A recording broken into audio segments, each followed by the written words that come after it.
حیدرآباد لطیفآباد کی قدیمی درسگاہ سید بچل شاہ بخاری رحمۃ اللہ علیہ کے سالانہ 3 روزہ عرس مبارک کی تقریبات کا سلسلہ سجادہ نشین درگاہ و زیر نگرانی و سرپرستی سید اورنگزیب شاہ، دستار بند سید زاہد حسین چشتی سجادہ نشین اجمیر شریف انڈیا کی زیر قیادت جاری ہے، جبکہ سالانہ عرس مبارک کے پہلے روز غسل شریف و محفل ذکر نعت اور تقریر کا اہتمام کیا جاتا ہے اور دوسرے روز محفل سماع میں حافظ محمد علی مان قادری و دیگر نے نعت پڑھ کر محفل کی روح کو تاسیس دی۔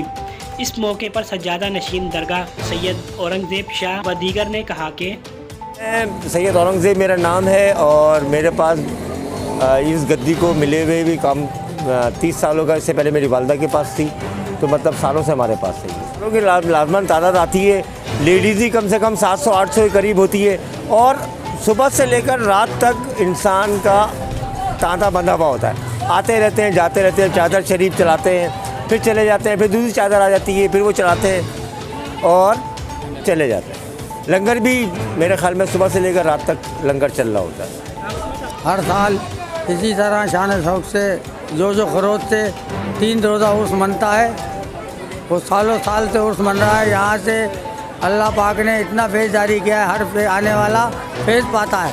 پنجاب تک سے لوگ آتے ہیں اور جب لاک ڈاؤن لگا تھا تو تمام سندھ سے جتنے بھی مریض تھے آتے تھے، اللہ کے کرم سے شفا پا کے گئے ہیں وہاں پر۔ ہر سال رجب کی دوسری جمعرات کو پہلا غسل مبارک ہوتا ہے، دوسرے دن قوالی ہوتی ہیں، تیسرے دن میلاد ہوتا ہے، کل شریف ہوتا ہے عصر کے سے مغرب تک۔ سب سے پہلے تو سر آپ لوگوں کا بہت شکریہ، آپ کی چینل کی ٹیم کا کہ ماشاءاللہ شہر حیدرآباد کے مختلف مقامات میں مذہبی ایونٹس بھی بہترین انداز سے آپ لوگ کور کرتے ہیں۔ اللہ تعالیٰ برکت عطا فرمائے۔ آج الحمدللہ سیدنا بچل شاہ بخاری رحمۃ اللہ علیہ کا سالانہ عرس مبارک ہے، جو کہ حیدرآباد لطیفآباد کی قدیمی درگاہ ہے، جہاں پر الحمدللہ دوسری جمعرات رجب المرجب کی دوسری جمعرات سے 3 روزہ عرس مبارک منعقد کیا جاتا ہے۔ دربار شریف کے سجادہ نشین سید اورنگزیب بھائی یہاں پر ان کی صدارت میں منعقد ہوتا ہے۔ ہمارے عبدالحمید عطاری قادری بھائی، سید محمد عیسیٰ نانا صاحب ہیں اور محترم غلام رسول صاحب ہیں، زاہد صاحب ہیں ہمارے، اور ہمارے محترم بہت ہی پیارے پیارے ساتھی بہت پیارے انداز سے اس کا اہتمام کرتے ہیں۔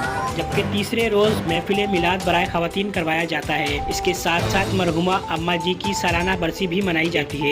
درگاہ شریف پر کثیر تعداد میں زائرین اور عقیدت مندوں کی جانب سے چادر شریف کا سلسلہ جاری رہتا ہے، جبکہ آخری روز خصوصی آمد علماء کرام و مشائخ اور سیاسی سماجی شخصیات کرتے ہیں، جبکہ عرس کے 3 روز لنگر کا بھی اہتمام کیا جاتا ہے۔